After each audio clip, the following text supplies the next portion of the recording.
Pittsburgh Steeler fans, welcome back to another episode of Steelers Stat Geek, coming at you back again on a Tuesday night this time. Deputy Dave Schofield, deputy editor of BehindTheSteelCurtain.com, along with my big brother Rich. Rich, how's it going? Have you recovered from the draft and the extra work that you put in with us? Oh, yeah, that wasn't extra work. That was just fun. Yeah, it was fun. I was really bummed about Thursday night because, like I said, I tried to do it in the other room where I could watch the draft, didn't have a good enough connection. Came back into my office, didn't realize that part of the problem was StreamYard just can't handle too many people. So I was kind of lagging, so I did more listening than talking. I missed out on a bunch of the fun stuff. We might have to dip into a little bit of that fun stuff on the Q&A show, because I kind of teased it a little bit when you and I were when we because we also went on live. You and I did. We did the sixth round pick. Yes, we did the sixth round pick on Saturday because it was Brian and I and various different things, and it's when it all worked out. So you got definitely overtime on Thursday with the 4-hour show. Now, for those of you that don't know what we're talking about, we went live the entire time during the first round of the NFL draft. I thought we were going to cut the shows off at an hour and bring back a new one so people didn't have to watch, 4 straight hours to get it. But it didn't work out that way. We just kept rolling the whole time, which caused a little bit of the longer these shows go on through StreamYard, sometimes they get a little bit more glitchy. So, but I thought all in all it went well. I had a lot of fun doing the draft. I was live with you all on YouTube for all 6 selections of the Steelers in the 2020 NFL draft. That was new for BTSC, definitely new for me. You guys saw how anxious and giddy I was. I just wanted to know who it was going to be. We talked about it a bunch before. I just wanted to know who I could cheer for, because the last thing I wanted to do was get my heart set on any one player that, like a bunch of those players, several people got set on that are now dressed in purple. So That's the last thing I wanted to have happen. I know who the Steelers are, and I can get excited. So you feeling me? Yes, I am. And I know exactly what players you're talking about out there. So that's why don't get wed to players. Yep. Yeah. I mean, you have guys you like, but here's what's crazy. I remember certain guys that I've thought of decently in the past. No one I ever got my heart really set on. I remember the very first time I ever knew anything really about anybody, because I was so focused on coaching football back in the day, that I wasn't following the college football enough to really know who the Steelers could even take. The very first time I ever remember going into a draft knowing that there was a player that I would like the Steelers to get was in 2004. And I actually watched that draft and watched them draft Ben Roethlisberger and watched that drama and everything. That was fantastic. That was really my first draft I ever really paid attention to. And I wanted to see just as much as all the drama and everything I heard about going into it with other quarterbacks. So I watched it. And like I said, I had caught a Miami of Ohio game that year that was on ESPN. I'm like, oh, wow, this guy, he's in Ohio. That's not very far. They're saying he's a first-round NFL quarterback. He'd be great for the Steelers. Never imagined that it would have worked out that way, but it did. But there's been other times where there's players that I thought, oh, this would be an interesting person with the Steelers. As soon as they're not with the Steelers, I don't really know what's happened to them.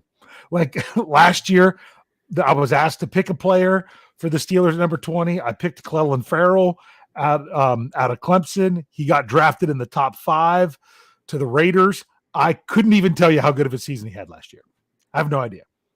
So, because he wasn't a Steeler. So, unless he was out there where everyone was talking about him so great, didn't really know about him. I'm just happy about these guys that we now know about and we can talk about. So what we're going to be doing here on this show over the next several weeks is we're going to be looking at this is the Stat Geek show. We've got to make all of our podcasts a little bit different. So, because we're the Stat Geek show, we're going to look at some of the numbers associated with some of these players, some of the numbers that they had, maybe some of the numbers that we can expect, and various things like that, and work through the the Steelers draft choices. Now, when it comes to undrafted free agents, that's actually our next show tonight. We're going to talk about those guys in the Q&A tonight.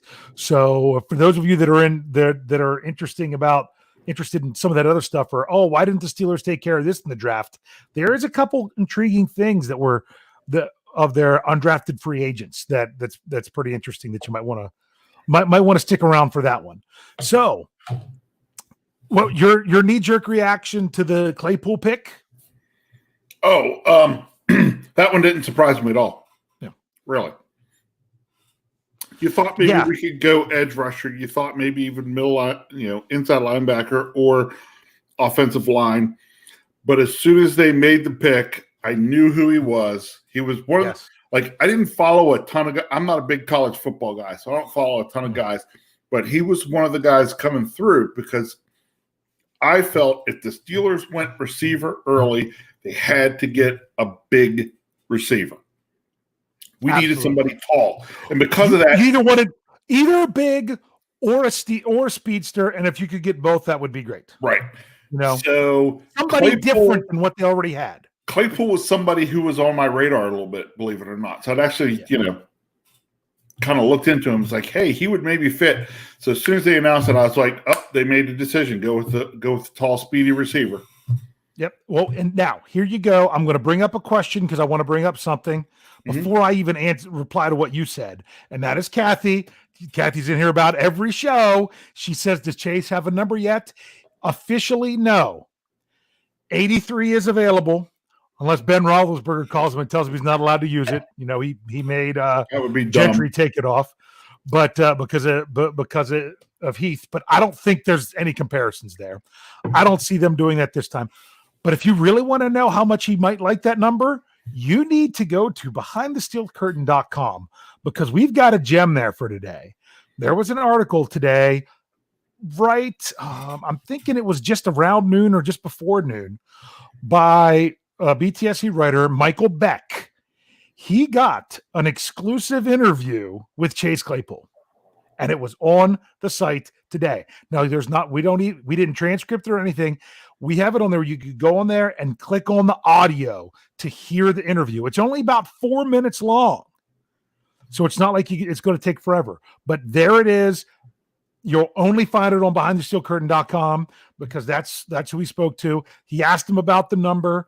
He told him he would like to keep it, but he says he's got to double check with the equipment manager and all that stuff for the Steelers just to make sure before it's anything official. So that's to answer that. So if you all haven't checked that out yet, I wonder if anyone in the live chat has checked that out. That was interesting. So make sure you do that, and I'll bring that up again later on in the show for people that might have joined us later and didn't hear it. When it came to Chase Claypool, when he was picked for me, he was definitely on my radar.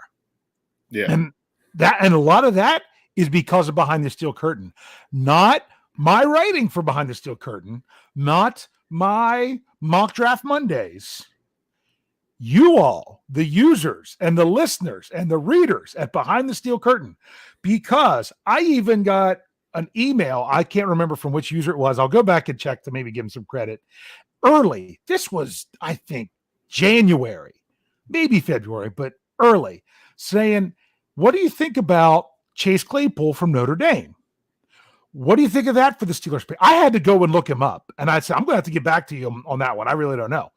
And the thing that was intriguing was because he's so big and he blocks so well that before Eric Ebron, I mean, he's as much of a tight end as Eric Ebron, if you think about it. Yeah. I mean, with his ability, or I don't know about ability, with his willingness to block, I guess is probably the better way to say it. So he's going to be a wide receiver. But some people are like, oh, well, the Steelers didn't get a tight end in this. Well, they got Ebron. They didn't need a tight end in this draft. It was a weak class. So that's one. Two, if they have injury problems at the position, you've got someone that you can slide down there. I don't know that you want to ask him to do that right away just because of what you want to ask a rookie to do, but it's not beyond the realm of possibility. Go ahead.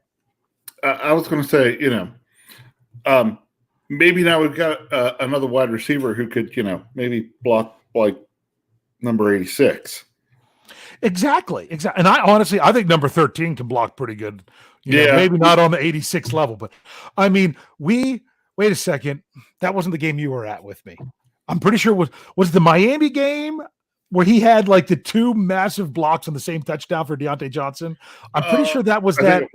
That was that game where it was the end of the first half and they blitzed everyone and Rudolph just dumped it off to Deontay Johnson across the middle, who took it the whole way. And I mean, Washington, he blocked two different guys on that play. That was, honestly, Johnson might have scored anyway, but just seeing those blocks were great. But if you go back and watch, I'm telling you, some of the best highlights of James Washington this past year was his blocking. So, and Juju's not afraid to block. That just came up in the live chat. We all think when we hear Juju and blocking, we know what we all think of. We think of him standing over number 55 in orange. That's what we all think about. So, there's something that's interesting with Chase Claypool. I'm going to do an article on this, and that is, you know me, I'm still talking about one play from 2 years ago that I love. And I'm still going to go back and look back over that play that I think, wow, the Steelers could do this again. And I'm going to call this my catch 22 is what I'm going to call it, because it's a 22 formation, which means two running backs, two tight ends. You bring in Vance McDonald, you bring in Eric Ebron, you have one wide receiver, you bring in Chase Claypool. You have fullback Derek Watt, and you have running back. It could be James Conner. It could maybe even be Anthony McFarland. It could be Jalen Samuels. I don't know if the Ben Snell would be the best for this. Doesn't matter. We'll say Conner for now, but really the running back's interchangeable. You bring in those five guys. How's the defense going to respond in 22 formation? They've got to go run defense. But with those five guys, you could line up with empty backfield. Correct. And that's what's phenomenal. You could line up empty backfield. It just adds a whole new wrinkle to the scheme. Yeah. And you know what? And if they don't go big, run heavy, they're just trying to get us in that. Then your worst blocker out of all that is Ebron. You put Ebron on one side. You put where you put Claypool as like an H back there with him, and you put. And you put Watt and Conner in the backfield, and McDonald on the other end, and you just pound them. It's basically no matter what defense they decide to go with, you're going to switch into a play that's going to be the wrong defense. So that's the kind of stuff I would love to see the Steelers be able to do this year. And you have to have a different style of player in order for that to happen. And that's why I like the pick of Chase Claypool, because he brings something different to the table on offense. Agreed? Yeah. I mean, you think about it. He's not just a receiver in the same mold of the receivers we already have. He's big, he's tall, he's fast, he can block. Yeah. And you know what else? Not only that, he doesn't drop the ball. Yeah. He's got a big catch radius. He's got a pretty good wingspan. I mean, he doesn't have the disproportional wingspan that I do, but I don't think he has my wingspan, but I think I got an inch on him as well anyway. So sorry, I just had to do this. Yeah, you can't run the 40. I can't run the 40 like that. I don't know. I couldn't, even when I was running like competitively, I don't know that I could get within a second of that 40. So, really, really happy with the pick. I think it's interesting. Let's look at some numbers. Hey, real quick for you, I want to Cree put out there. I saw the question. Dave and Rich. Last year, as long as Seven's taking the snaps, yes, because the passing game becomes a huge threat again, which is going to open it up for the run. Yes, I mean, you need to have a threat. You need to have a threat of one in order to help improve the other.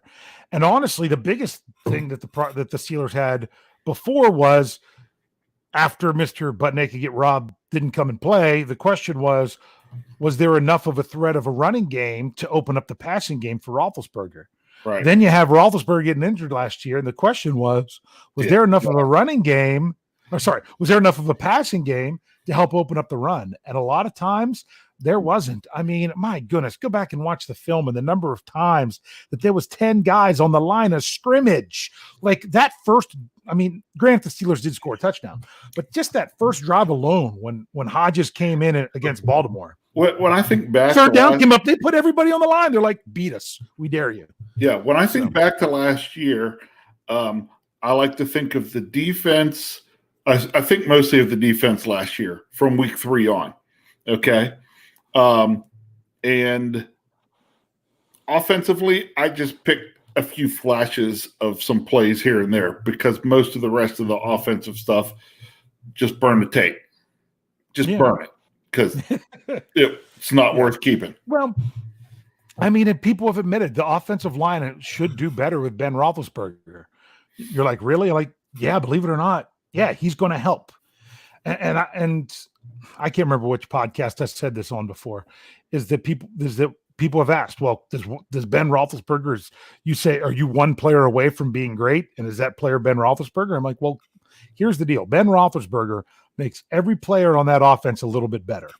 And if every player on that offense is a little bit better, that offense is going to be a whole lot better.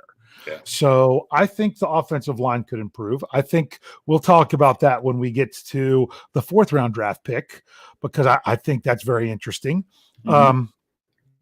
So let's get into some numbers, because Wes already threw one out there. He said, mark it down. He thinks Ben's going to have 43 touchdowns this year.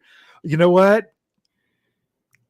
I'd take that. That sounds good to me. All right. Well, let's look at Chase Claypool. He now, I don't know if these are his combine numbers, but these were the numbers. This was his height and weight listed for when he was playing at Notre Dame. His college height and weight was listed as 6'4", 229. I don't know if that's what he measured at the combine or not. I just went with his college stats. His last year of college at Notre Dame, he had 66 receptions, 1,037 yards, 13 touchdowns. That's some pretty good numbers for a big college player like that. Some people wanted to compare him to just 1 year prior, coming out of Notre Dame, Miles Boykin. Miles Boykin, which makes sense. He's also 6'4". He's 225, very similar weight. He had 59 catches, 872 yards, and 8 touchdowns. So not as impressive stats as Claypool, which probably makes sense why Boykin was a 3rd round selection to that purple team, and Claypool was a 2nd round selection. So very interesting. So if you wanted to compare that to what Boykin did as a rookie, he only had 13 receptions for 198 yards, but 3 out of those 13 receptions were touchdowns. So I don't know if that's the best comparison. And probably not. Yeah. But there's someone else that people were trying to compare him to that's probably not fair. And if you try to compare him to him too much, you're going to be disappointed. Do you know who I'm talking about? Because they're calling him Mapletron because he's from Canada, Claypool. Oh. To try to compare him to one Calvin Johnson. Now, Calvin Johnson was 6'5", 236. Calvin Johnson was the number 2 pick in the NFL draft. Calvin Johnson, his final year at Georgia Tech, and I actually have a Calvin Johnson story about that, had 48 receptions. Oh, no. Sorry, that's his rookie year. Had 76 receptions, 1,202 yards, and 15 touchdowns. So if you look at it, Claypool's not that far behind him. But at the same time, that's just statistics. You got to look at draft stock for that as well. Don't you think that's fair? I think that's fair. Yeah. So I don't think people should instantly start thinking of that way. But if you want to, you got to realize, don't get disappointed in a rookie season, because even Calvin Johnson, I started to say it, 48 receptions, 756 yards, 4 receiving touchdowns, and his lone rushing touchdown of his career was in his rookie season. So technically he had 5 touchdowns, but that's not, tearing up the field as a rookie either. And that was the number 2 overall pick. Now, granted, he was playing in Detroit, so we have to remember that.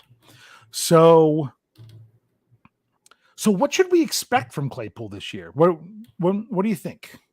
Do you think, are we looking at not a lot of necessarily receptions, but maybe some decent yards with them? Because pretty sure he averaged over 15 yards a catch in Notre Dame. Are we looking for him because of his size as more of a red zone guy, so he might have inflated touchdowns, but not a lot of other stuff? What do you think?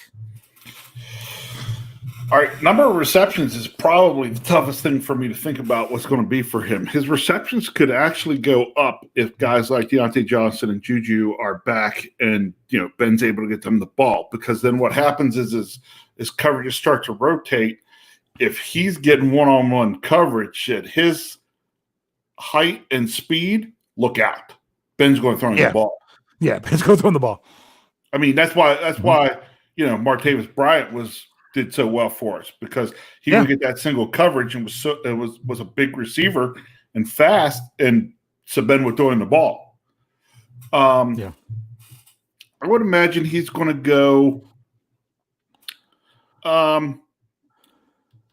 probably somewhere in the upper 50s, maybe low 60s for catches. Okay. Yard wise,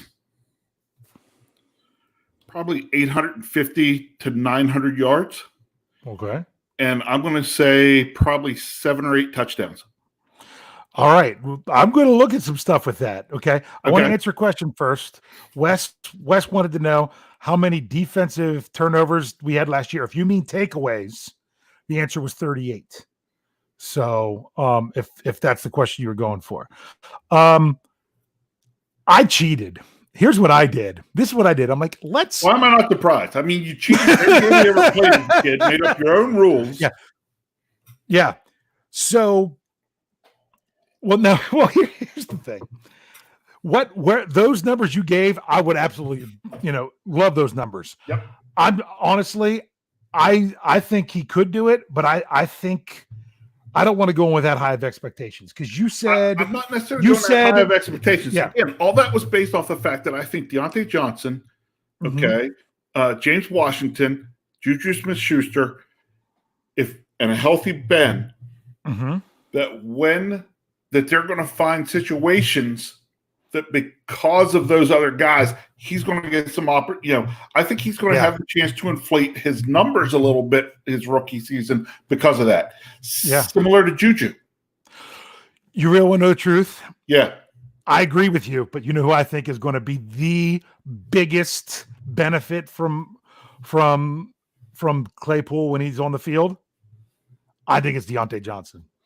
I think teams are still going to focus on Juju and not let him get going. And you've got to worry about the tall, big guy. You're going to get Deontay Johnson on some skinny posts and things like that. And honestly, James Washington led the team in in receiving yards last year. I'm still not counting him out. I still really like him. I think he's a great person, and I think he has a lot of potential as to continue to grow, as long as he gets a good repertoire with Ben Roethlisberger and Ben trusts him. That's the biggest thing that people wanted to see last year, and we never got to see it because Ben got hurt. I mean, my goodness. I mean, Deontay Johnson and James Washington should have a fantastic chance to just go off. And if they do, that's just going to open it more for Claypool. And that's if teams are paying attention to Claypool. And if they're not, then goodness, just throw it to the big guy. I mean, it's like me playing basketball in middle school. I was so much bigger than everyone else. All you had to do is guys didn't have to throw me the ball. All they had to do was take a bad shot. And I was going to be able to go up and get the ball and then take 6 shots to try to make 1. Because I could just get my own rebound because I was so much bigger than everyone. It's the same kind of notion. Throw it high, let your big guy go get it. And when you got a quarterback like Ben, I think that's going to help. Yeah, if I was Ben Roethlisberger, when they took Claypool and what they've put around him now, like he should have been with that draft, and the first thing he should have been doing was grabbing the clippers, taking the beard off, and getting ready to go to work. Yeah, I mean, they said he called him right away. It seemed like Ben was pretty excited. So I got to get back to how I cheated. You ready? Okay. Here's how I cheated. Well, first of all, you've got to remember that Chase Claypool, out of all these other wide receivers, he was drafted higher than anybody, because even though the Steelers had some other second-round receivers like Juju and Washington, he was actually a few picks ahead of them. Mm-hmm. I don't look at that much. I don't really either. But also, he was also in a deep class, which means you could be getting a better receiver where you got him. So he might come in with a little bit more. How do I say it? I guess I'm saying, I'll go ahead and use Lance's word. He might be coming in with a little bit more pedigree. So, but Juju had the phenomenal rookie season. He had 58 catches for 917 yards and 7 touchdowns. So even Juju with that killer rookie year, that was just under 60 catches. Deontay Johnson had a great rookie year. He had 59 catches. He had 680 yards, 5 touchdowns. Now, if you want to talk about who had a bunch of these are rookie wide receivers since 2010 in their rookie year that the Steelers drafted in the 4th round or higher. Because I threw in Martavis Bryant, because although he only had 26 receptions for 549 yards, he had 8 touchdowns, and he didn't even play the first 4 games of the season.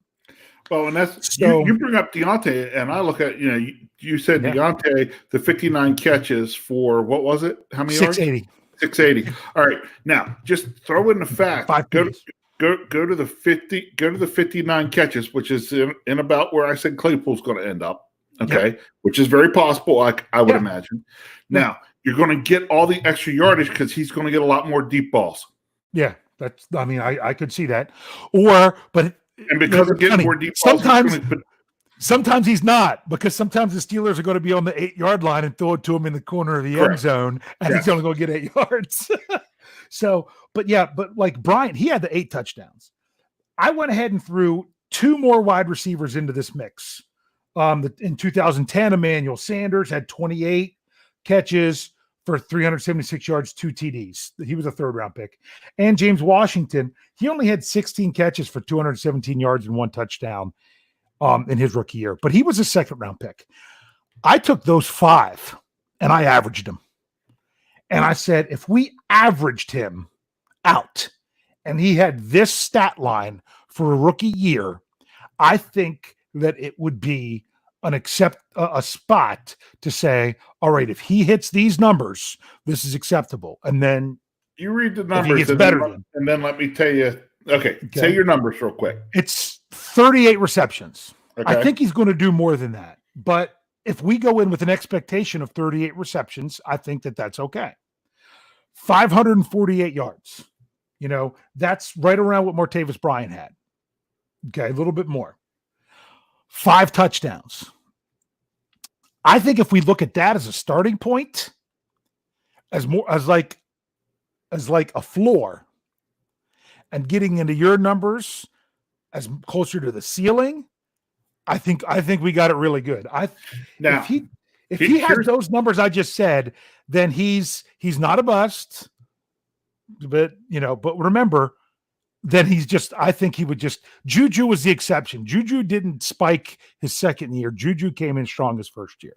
All right. So now, the only issue I will take with those numbers is, or where I would say that those numbers are great, fine, and I'm happy with, if that makes him the 3rd or 4th receiver on the team. Yes. If that slips numbers wise. Yes. If that slips him into the number 2 spot on the team, then that's not enough. Then it wasn't a good year, because we ended up not having a real good year. Yeah. Going to bring up our guy Wes again. He says if he gets 38 receptions, over 500 yards and 5 TDs, he was worthy of a 1st-round pick, in my opinion. Now, remember, he wasn't a 1st-round pick.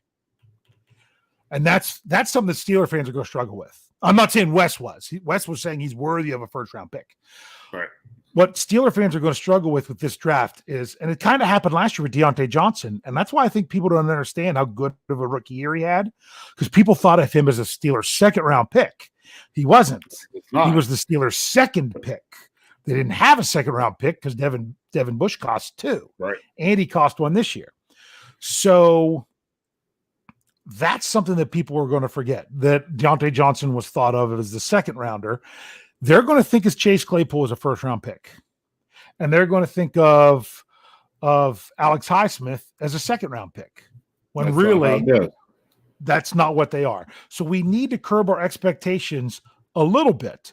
But when you look at these weapons that Ben Roethlisberger has, how can you not get excited? I mean, the biggest thing is we just got to keep a healthy band, and we should be. I mean, you got 2 tight ends. Even if only one of them's healthy, you're still in good shape. Yep. And I mean, look at the wide receivers.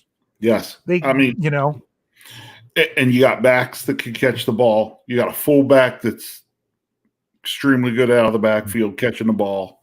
I mean, there's just a lot there. And like I said, to me, I think if I was Chase Claypool, I would have been pretty excited being called by the Steelers.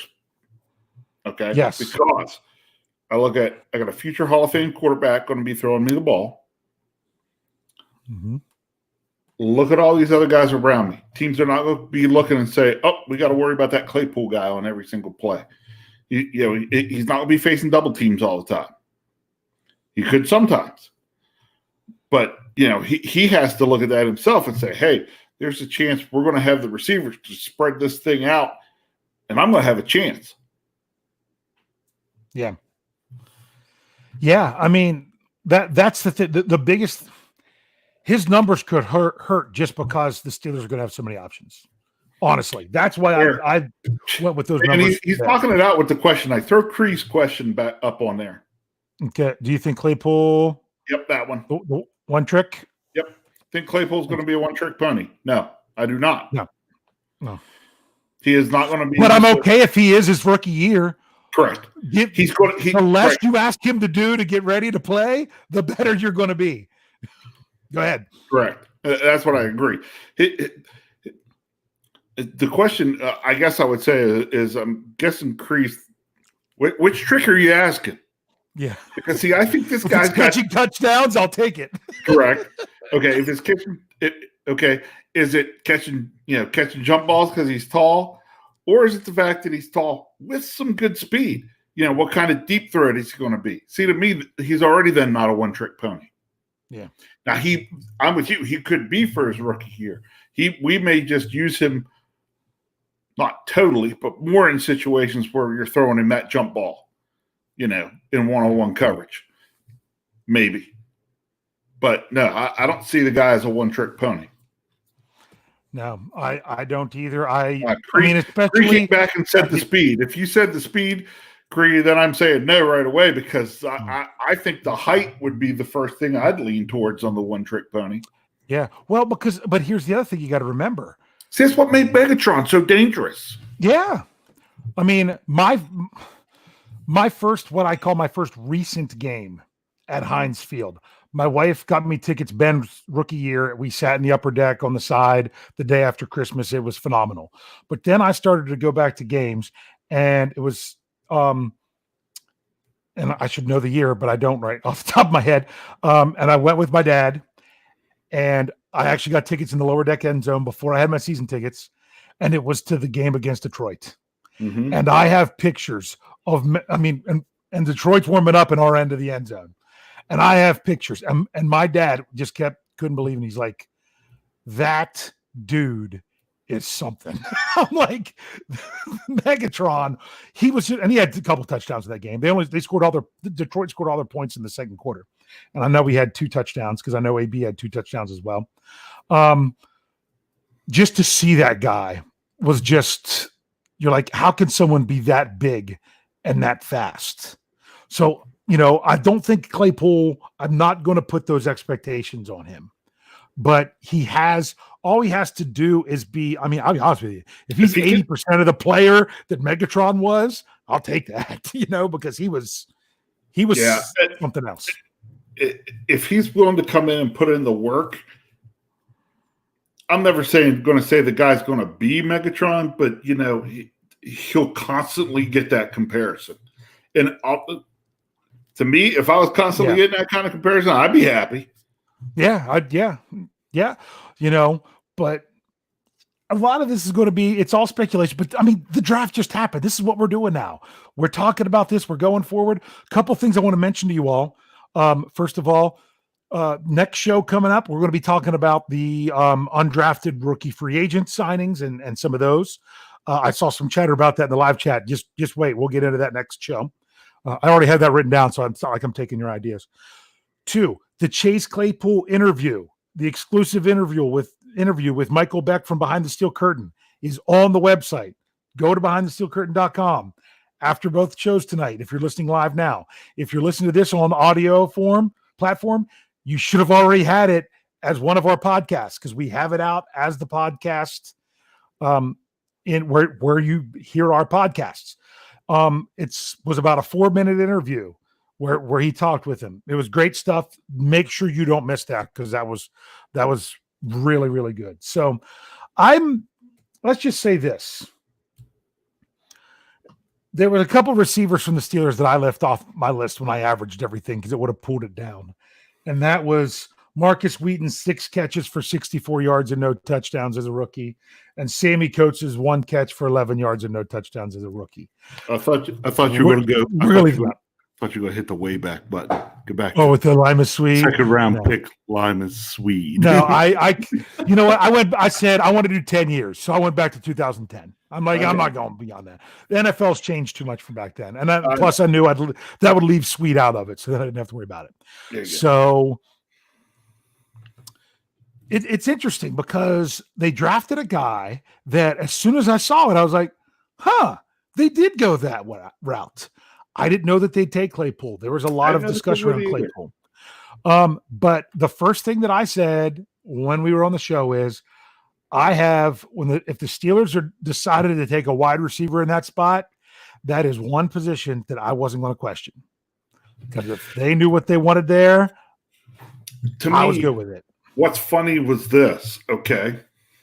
I understood the second round pick more when they made the third round pick. You mean the edge rusher? Yes. Okay, because I thought they might go edge rusher in the second round. Yeah. Okay. But they went ahead and went with the wide receiver because they had their eye on an edge rusher who they were pretty confident they were kind of. And honestly, people still want to know, well, why didn't they take Dobbins? It sounds like they liked McFarland as much as Dobbins and knew they didn't have to take him early. Yeah. I mean, and not only that, if they couldn't get McFarland where they did, they still would have felt that they were okay leaving the draft without a running back. Honestly, because if not, then you take Dobbins. Now here's the interesting thing to think about, okay? If Claypool was off the board, do you think they still go receiver? Ooh, I don't know. I don't know. I really couldn't tell you. I don't know that they were locked into the position. I think they, yeah, right. I'm thinking they were sold on offense. I'm thinking they were more locked into the player. They were like, if we can get this wide receiver here, because his physical attributes fit something we really need, we're going to get it. So my thought is, if Claypool's not there, I don't think they go. I really doubt they go receiver there. Yeah. Darren, I'm going to bring this up because if Rich can help me remember in 7 days from now, and I don't get distracted by other things, that would be a fun Q&A. Let's try to do that for the Q&A next week, where he said, Dave, you should assemble an all-time team of worst Steelers players. That would be hilarious. If we do that, it might not be next week. If we do that, I think we got to have Brian Anthony Davis on that show. You know what? He's been bugging you to get on this show. Yeah. He wants to come on. So maybe we could get Brian in here and we could do that show. And I almost said something to Brian about coming on this week, but I mean, he did as many podcasts. If not, I think he might have done one more than I did over the weekend because he jumped on with Jeff and Lance twice, and I only jumped on once. And he did come on with you and I after all with the one pick that we did. And then he had his show last night. I'm like, that dude needs a break. So that's a good one. We're going to keep that in the back pocket. We're going to do it for a Q&A episode one time. And I think we should do that with Brian Anthony Davis. I think that's the way to go. Fun. So I think that would be great. Thanks, Darren. I'm already run through my head. I'm so excited about that. I don't want to talk about the other stuff now. So let's kind of wrap this one up and move on to the Q&A show, to where we can do our stuff a little bit at the beginning, and then I would like to have a good bit of the show to open it up to the live chat as well. Yeah. But you did bring up that question, and some people were answering it, and that is, would they have gone a wide receiver in that spot? Yeah. I don't know. A lot of people wanted Mims. The problem is I really don't. The players that the Steelers didn't take, we really don't know what they thought about them. We know that they didn't think enough of them to take them at the time. Right. So like everybody says about Dobbins. Okay. Well, the question could turn to be if Claypool wasn't there, maybe they had Dobbins up high enough that that's who they would have taken. Maybe they would have said, well, we'll do this. Yeah. Who knows? He might have been number 2 on their board, Right. And like Wes says, he still thinks that they should have had Cam Akers ahead of Dobbins. I don't know about that.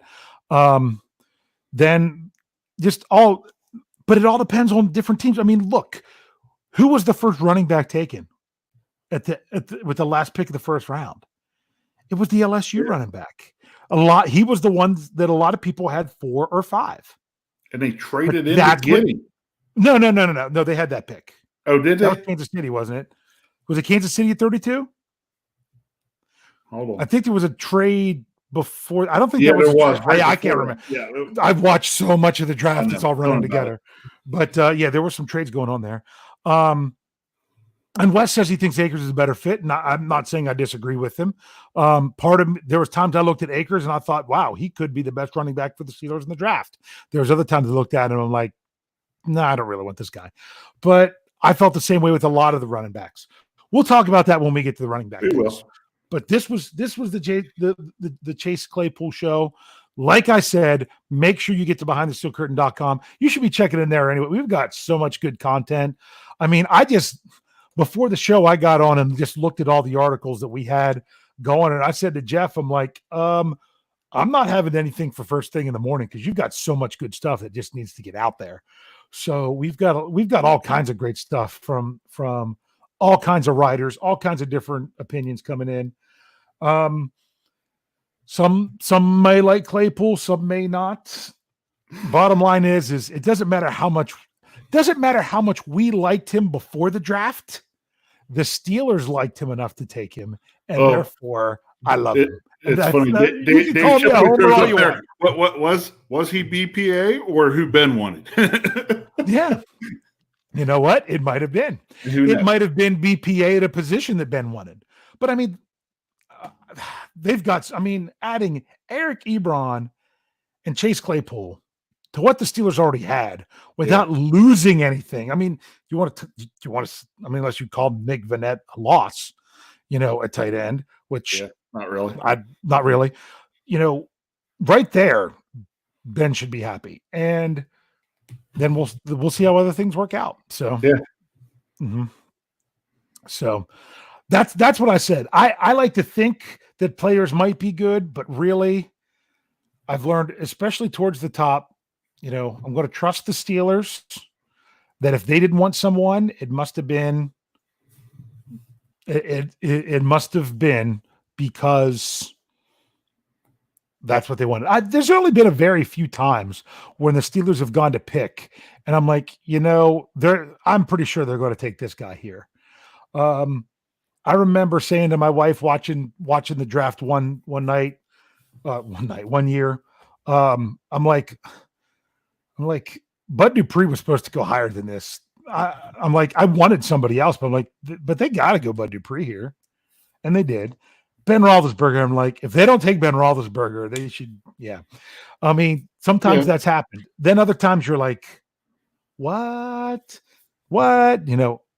Artie Burns, I was like, because I remember I was listening to the radio and they're like, well, I think the Steelers are going to take Artie Burns here. I'm like, nah, that's not what they're going to do. Yep, that's what they did. I mean, I wasn't big on the Terrell Edmonds pick at the time. Still not overly big on it, but like I said, he's a freak athlete. He has a chance to grow into it. Also thought it was interesting that they didn't draft a bunch of underclassmen. Yeah. It's almost like they didn't want to take time, they didn't want to have the extra time for the guys to develop. So, well, and especially not getting to do as much, because of being quarantined, so to speak, here. Not getting a chance to spend more time talking to or getting to know some of those younger guys. Yep. And Thaddeus, I'm not going to click it up because it just scrolled past me, but he asked a question about, do I think Chase Claypool means that they're not going to spend the money on Juju. I don't think that has anything to do with it. I really don't. They were going to take a wide receiver in this draft just because they do every year. So I don't know that that's what that means. I wouldn't read into it. I'm hoping that we see a Juju contract here before the season starts, because now I think would be the best time to do it. Remember, the news today was the article that I wrote. TJ Watt, they did exercise their 5th-year option on him, so he is guaranteed to be a Steeler for 2 more years at minimum. And some people think next year's the year to sign TJ. If you can do it to where it's a big signing bonus and that first year isn't that big of a cap number, then oh well. If not, you might even want to think about a franchise tag or something, because you really want to break the bank with TJ when Ben's off the books. Yeah. So we'll see. All right, well, let's wrap this one up. Let's get to the Q&A and talk about some of the other stuff going on. Anything else you want to say before we roll on over? No, just again, that second round pick being the Steelers' first pick, I thought it was a good pick. Yeah, and for all of you here in the live chat, if you're doing it on your computer, it's right there to hit the thumbs up button. If you're watching on your phone, all you got to do is close out the live chat. None of it goes away. It's still all going to be there when you come back. Hit that thumbs up button, hit the live chat again, and everything's right back there for you. So we would really appreciate it. If anything, the best thing you can do for us is to just like the show. That really helps us out with everything we have going on. Make sure you're tuning in to our other podcasts throughout the week. We're back to our normal schedule, and definitely you don't want to miss. I have no idea what time of day it's going to be. I should check in with them and see. You don't want to miss the debut of Tony Defio's show on Saturday, that he will now be doing a Saturday show. So we've got our regular lineup going with the Standard tomorrow night, preview on Thursday, Lance's Yeah, I Said It Friday, Tony's show on Saturday, Homer and Hater Sunday, Brian and Tony's Q&A Monday, and then back to us with Stat Geek on Tuesdays. So stick around here on YouTube for a few minutes and be ready to jump in and tune in, tell a friend, and subscribe. Thanks for geeking out with us.